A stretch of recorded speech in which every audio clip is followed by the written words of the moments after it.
अस्सलाम वालेकुम जी, मैं हूं तलहा अनवर और आज की वीडियो बहुत ही इम्पॉर्टेंट है।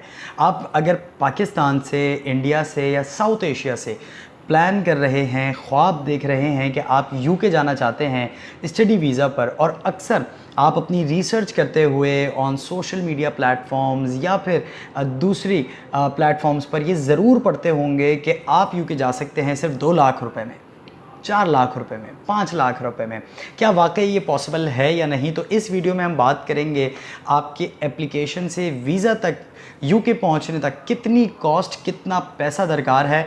अगर आप अंडर ग्रेड पे या पोस्ट ग्रेड की डिग्री के लिए पाकिस्तान से, इंडिया से यूके जा रहे हैं, तो वो कौन कौन से स्टेप्स हैं जिस पर आपको कुछ ना कुछ पेमेंट करनी है, और वो टोटल अगर एक्सपेंसेस का एक एक्यूमुलेटेड अमाउंट देखी जाए तो वो कितने पाकिस्तानी रुपए बनते हैं।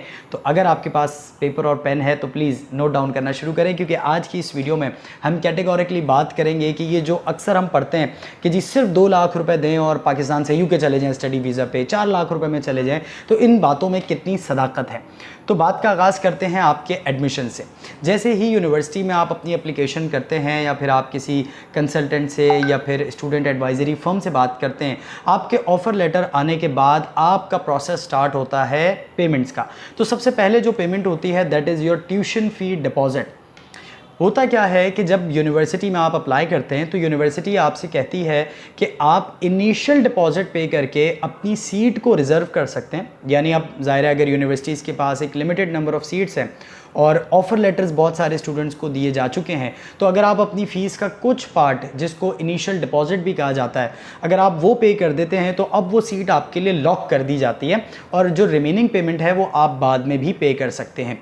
तो इनिशियल डिपॉजिट देने के बाद यूनिवर्सिटीज़ आपको एक लेटर इशू करती हैं that is called CAS letter, confirmation for acceptance of studies, जिसकी बेसिस पर आप अपनी वीज़ा एप्लीकेशन को कर सकते हैं। That is a unique number जो बेसिकली लाइसेंस होता है यूनिवर्सिटी के पास कि वो आपको स्पॉन्सर करती हैं, तो वो कैश आपको इशू हो जाता है।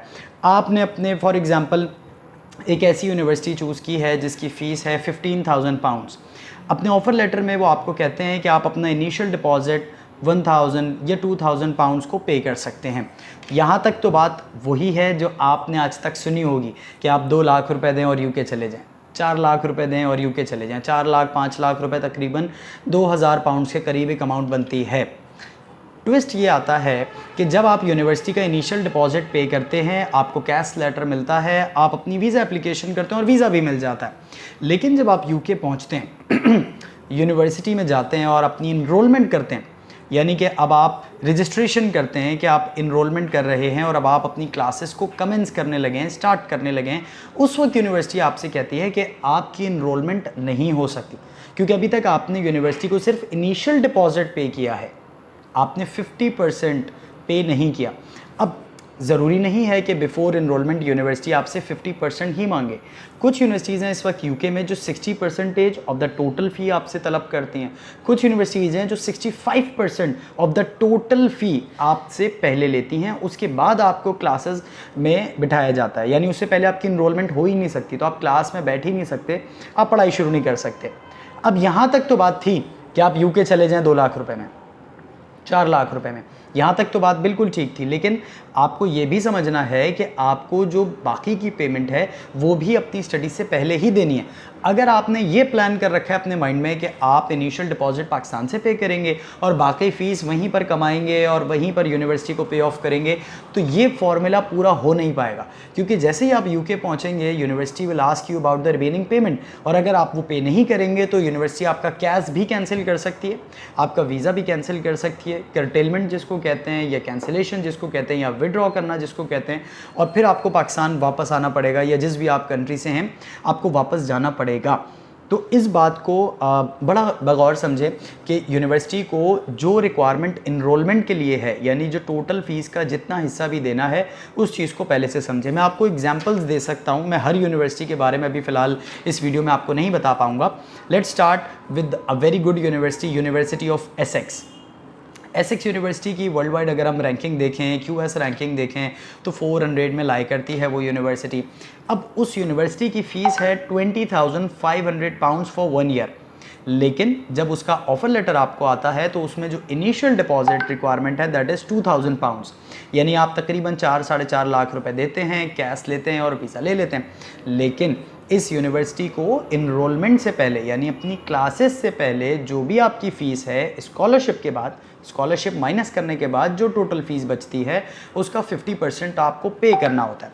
अब ज़रा बात करते हैं कि ऐसी यूनिवर्सिटी की जो रैंकिंग में थोड़ी सी एसेक्स से नीचे है और इसीलिए उसकी फ़ीस भी थोड़ी कम है, चेस्टर यूनिवर्सिटी। बहुत सारे स्टूडेंट्स हैं जब वो सर्च करते हैं गूगल पे चीपेस्ट यूनिवर्सिटीज़ इन यूके तो शायद उनको ये नाम नज़र आता हो, वो फेमिलियर हो इस नाम से थोड़ा सा। चेस्टर यूनिवर्सिटी एक अच्छी यूनिवर्सिटी है और उसका भी आप इनिशियल डिपॉजिट पे करते हैं, आपको कैश मिलता है। अब जो आपकी फ़ीस बाकी होती है उसका 50% अगेन आपको पे करना होता है। तो अगर मैं एक आपको एवरेज बताऊं तो पाकिस्तान से जाते जाते टोटल फ़ीस का 50% 6,000, 7,000, 8,000 पाउंड्स तक बनता है। कुछ यूनिवर्सिटीज़ हैं जो एक शॉट में यानी लमसम वन शॉट में आपको कहते हैं कि हमारा कोई इनिशियल डिपॉजिट अलग नहीं है और आप अगर अपने ऑफ़र को एक्सेप्ट करना चाहते हैं तो टोटल फ़ीस का 65% आप पे करें तो ही आपका प्रोसेस कैश और वीज़ा तक जाएगा। तो ये कुछ पॉइंटर्स थे मैं बताना चाहता था, क्योंकि अक्सर स्टूडेंट्स ये बात करते हैं कि फ़ला जगह हमने पढ़ा कि सिर्फ 5 लाख में यूके जा सकते हैं और उन्होंने वेबसाइट पे भी दिखाया यूनिवर्सिटी के, एक स्टूडेंट का ऑफर लेटर भी दिखाया जिस पे लिखा हुआ है कि यू जस्ट नीड टू पे 2000 पाउंड्स फॉर कैश लेटर, और कैश ही तो हमें चाहिए जिसकी बेस पर हम वीज़ा अप्लाई कर सकते हैं। तो ये बहुत एक टेक्निकल पॉइंट होता है कि इनिशियल डिपॉजिट पे करके आप चले तो जाएंगे, लेकिन जाने के बाद आप अपने एडवाइज़र को, अपने काउंसलर को किस अल्फाज में याद करेंगे ये बड़ा इंपॉर्टेंट होता है। क्योंकि अक्सर मैं स्टूडेंट्स को जानता हूँ जो मतलब बड़ी मुश्किलों से एक्यूमुलेट करके पूरी अमाउंट को यहाँ से अपना प्लान कर रहे होते हैं तो उनके पेरेंट्स पे जो है बड़ा बर्डन हो जाता है कि अचानक जो है वो इतनी बड़ी अमाउंट अब कहाँ से अरेंज हो पाएगी। दूसरी आपकी जो कॉस्ट आती है वो आती है कि जब आप अपना वीज़ा अप्लाई करते हैं तो इंटरनेशनल हेल्थ सरचार्ज आपने पे करना होता है और अपनी वीज़ा फ़ीस पे करनी होती है। अब अगर आप इंटरनेशनल हेल्थ सरचार्ज को समझते हैं तो उसकी एक ड्यूरेशन होती है। अगर आप मास्टर्स के लिए जा रहे हैं तो आप 1 साल का मास्टर्स होता है, मगर आपको जो वीज़ा एम्बेसी की तरफ से मिलता है उसमें आपको 4 मंथ्स एक्स्ट्रा मिलते हैं कि अगर आपका कोई रीसेट होता है, अगर आप फेल हो जाते हो, आपको थोड़ी सी एक्सटेंशन अप्लाई ना करनी पड़े बल्कि वो पहले ही आपको 4 मंथ्स एक्स्ट्रा दे देते हैं। इसका मतलब ये होता है कि आपका जो IHS इंटरनेशनल हेल्थ सरचार्ज है वो 1 साल का नहीं बल्कि 1 साल और 4 महीने 16 महीने का कैलकुलेट होता है। और ये आपको खुद ब खुद जब आप अपना वीज़ा फाइल कर रहे होते हैं अपना आप उसमें कोर्स स्टार्ट डेट और कोर्स एंड डेट इनपुट करते हैं तो खुद ब खुद कैलकुलेट होकर आपको एक अमाउंट मिलती है जो यूजुअली 1.5 साल के कोर्स के लिए 705 पाउंड्स बनती है। तो अगर हम आज के पाउंड के रेट से इसको कैलकुलेट करें तो ये तकरीबन 1.5 लाख रुपए के तकरीबन अराउंड बनती है। उसके बाद आप अपनी वीज़ा फ़ीस करते हैं। वीज़ा फ़ीस जो है वो स्टैंडर्ड है कि अगर आप अंडर ग्रेड के लिए हैं, पोस्ट ग्रेड के लिए है या PhD के लिए है। स्टूडेंट वीज़ा की जो फ़ीस है इस वक्त वो 363 पाउंड्स है और आपने सिर्फ वही पे करनी होती है। एक बात मैं आपको यहाँ पे ऐड ऑन कर दूं कि यूके ने अपना जो स्टडी वीज़ा है उसके डिसीजन को थोड़ा सा फास्ट किया है और प्रायोरिटी सर्विस को लॉन्च किया है जिसमें आपका वीज़े का डिसीजन 3 से 5 दिन में आ जाता है। उसके लिए एक एक्स्ट्रा फ़ीस आपको पे करनी पड़ती है जो 220 पाउंड्स के करीब है, तकरीबन 60-65 हज़ार रुपये पाकिस्तानी बनते हैं। और अगर आपको यूनिवर्सिटी ने एक डेडलाइन दी हुई है कि इस डेट तक आपने पहुंचना है यूके, अदरवाइज़ आपकी जो इनरोलमेंट है वो नहीं हो पाएगी, तो आप प्रायोरिटी सर्विस को भी ले सकते हैं।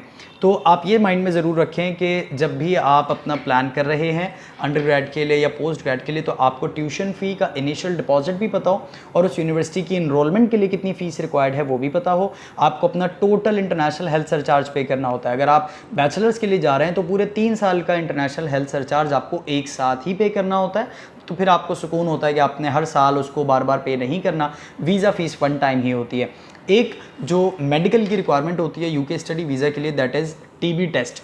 तो आप जब भी पाकिस्तान से स्टडी वीज़ा अप्लाई करेंगे, अगर आप पिछले 6 महीने से पाकिस्तान में हैं तो आपको TB टेस्ट की एक रिपोर्ट लाजमी रिक्वायर्ड होती है, जिसके लिए उनके कुछ डेजिग्नेटेड कुछ पैनल डॉक्टर्स हैं और लैब्स हैं जहाँ से आपको ये TB टेस्ट कराना होता है और उसकी कॉस्ट कोई 12,000 से 14,000 के दरमियान आती है। इसके बाद आपका एक बड़ा जो मैं समझता हूँ कि एक ख़र्चा कह लीजिए वो होता है आपका एयर फेयर। तो इस वक्त क्योंकि पोस्ट पेंडेमिक बहुत ज़्यादा रिवेंज ट्रैवलर्स जो हैं वो इस दुनिया में आ गए हैं, जिनकी वजह से एयरलाइंस ने अपने फेयर्स को बहुत ज़्यादा हाई कर दिया है। और दूसरी वजह इसकी ये भी होती है क्योंकि पाकिस्तान से कुछ लोग डायरेक्ट फ़्लाइट्स को ढूंढ रहे होते हैं यूके के लिए। फॉर एग्जांपल लंदन में हीथ्रो एयरपोर्ट ले रहे हैं, मैनचेस्टर एयरपोर्ट को लेना चाहते हैं, बर्मिंघम लेना चाहते हैं। और ये एक इनटेक ऐसा होता है क्योंकि बहुत सारे स्टूडेंट्स जो हैं वो ट्रैवल कर रहे होते हैं, क्योंकि तकरीबन सबकी क्लासेस सितंबर में है या जनवरी में। तो ये एयरलाइंस पे भी बड़ा ये समझें कि प्रेशर होता है और उनको बहुत तेज़ी से अपनी डेट्स को जो है वो अवेलेबल करना होता है, तो एयर फेयर थोड़ा सा हाई हो जाता है। लेकिन अगर आप एक नॉर्मल एयर फेयर देखते हैं इकोनॉमी क्लास में, तो लाख से 1.5 लाख रुपए पाकिस्तानी रुपए के करीब ये अमाउंट आपके पास होनी चाहिए। उसके बाद स्टूडेंट्स का सवाल होता है कि सर ठीक है, अब हम 50% 65% जो भी यूनिवर्सिटी की फ़ीस थी हमने वो भी पे कर दी है, हमने अपना वीज़ा IHS सब कुछ पे कर दिया, लेकिन वहाँ लैंड करने के बाद वहाँ पे भी तो अपने सर्वाइवल के लिए हमें कुछ अमाउंट लेके जानी है। ऐसा तो नहीं है कि हम पूरे साल का ख़र्चा एक साथ लेके जा सकते हैं। तो कोई एक अमाउंट हमें पता हो कि जी हम जब वहाँ पर जाएँ तो हमें अकोमोडेशन या फिर एयरपोर्ट से लेके ट्रांसफ़र लेना है अपनी अकोमोडेशन तक। उसके बाद जब आप रेंट आउट करते हैं तो वहाँ पर भी ऐसा होता है कि कुछ जो आपके साथ प्रॉपर्टी होल्डर्स होते हैं वो सिर्फ 1 महीने का नहीं बल्कि 1 महीने का रेंट एडवांस लेते हैं और फिर कॉन्ट्रैक्ट करते हैं कि जी आप कम से कम 3 महीने 4 महीने हमारे साथ रहेंगे। फिर आपने ग्रॉसरी करनी है, कुछ आपने शॉपिंग करनी है, किसी स्टूडेंट ने लैपटॉप लेना है। तो ये तमाम चीज़ों को अगर मैं भी एक्यूमुलेट करूँ तो आप अपना 1-2 महीने का रेंट, अपनी फूड, अपनी यूटिलिटीज़ जिसमें वाईफाई, लॉन्ड्री, ये तमाम चीज़ें हैं, तो एक नॉर्मल लाइफ अगर आप वहाँ पे गुजार रहे हैं। नॉर्मल लाइफ से मुराद ये होता है कि आप हफ्ते में 1 आध दिन हैंग आउट भी करते हैं, आप दिन में 1 आध टाइम बाहर से भी लेकर कुछ खा लेते हैं और बाकी आप खुद पका रहे हैं और एक अच्छी सी शेयर्ड बेड स्पेस है आपके पास। तो अपने माइंड में रखें कि अगर आप लंदन से बाहर हैं तो 350 to 400 maximum 450 pounds per month आपका एक्सपेंस है। लेकिन अगर आप लंदन में हैं तो आपको अकोमोडेशन क्योंकि थोड़ी सी एक्सपेंसिव मिलती है, तो वहाँ पर आप समझें 550 पाउंड्स का आपका पर मंथ एक्सपेंस होता है। अगर डिपेंडेंट्स आपके साथ हैं तो आप ये कर सकते हैं कि जितने भी नंबर ऑफ डिपेंडेंट्स हैं उसमें आप 200 पाउंड्स ऐड कर दें। जैसे अगर आप हस्बैंड एंड वाइफ हैं तो हस्बैंड के लिए आपने फॉर एग्जांपल 400 पाउंड्स रखें तो उसमें आप 200 पाउंड्स ऐड कर दें, क्योंकि ज़ाहिर है एक शेयर्ड अकोमोडेशन होगी, साथ खाना पकेगा, आप साथ खा लेंगे। फिर आप ट्रांसफ़र लेते हैं कि आप में यहाँ पढ़ते हैं, यहाँ रहते हैं, यहाँ जॉब करते हैं, तो थोड़ी सी आप ट्रांसपोर्टेशन पे लगाते हैं। तो ये शुरू में चीज़ें आपको थोड़ी सी मुझे लगता है कि हेल्पफुल रहेंगी। अगर आप 500 to 1000 पाउंड्स लेकर जा रहे हैं तो ये एक इनफ अमाउंट होती है वहाँ पे जाके सेटल डाउन होने में। फिर 1 हफ्ते बाद, 15 दिन बाद जैसे ही आपका BRP आ जाता है उसके बाद तो फिर आप ऑब्वियसली और जॉब्स करके भी अपना वो एक साइकिल चला सकते हैं कि आप वहीं कमाएं और अपने मंथली एक्सपेंसेस को भी निकालें और चाहते हैं तो अपने जो नेक्स्ट सेमेस्टर की ट्यूशन फ़ी है वो भी निकालें। यूनिवर्सिटी की जो रिमेनिंग फ़ीस है वो भी आपको पहले से पता हो, क्योंकि यूनिवर्सिटी आपको एक डेडलाइन देती है कि आपने जो सेकंड इंस्टॉलमेंट है वो आपने by this date you have to pay this amount, तो उसको भी आपने साथ साथ अरेंज करना है। और कभी कभी यूनिवर्सिटीज़ आपको इंस्टॉलमेंट प्लान्स भी ऑफ़र करती हैं कि अगर आप अपनी रिमेनिंग फ़ीस को 1, 2 या 3 इंस्टॉलमेंट्स में ब्रेकअप करना चाहते हैं तो वो भी फाइनेंस डिपार्टमेंट उसमें आपको हेल्प आउट करता है। तो आई होप कि ये वीडियो आपके लिए थोड़ी सी फ़ायदेमंद रही होगी। अगर आप भी अभी तक यही सोच रहे थे कि आप सिर्फ 5 लाख रुपए खर्च करके UK जा सकते हैं और जो मैंने आपको चीज़ें बताई हैं आपने उसको लिखा और पाउंड के रेट के साथ कैलकुलेट कर लिया है, तो वो 5 लाख से मुझे लगता है कि 2 या 3 गुना ज़्यादा बनी होगी, 15-20 लाख रुपए की टोटल अमाउंट बन गई होगी।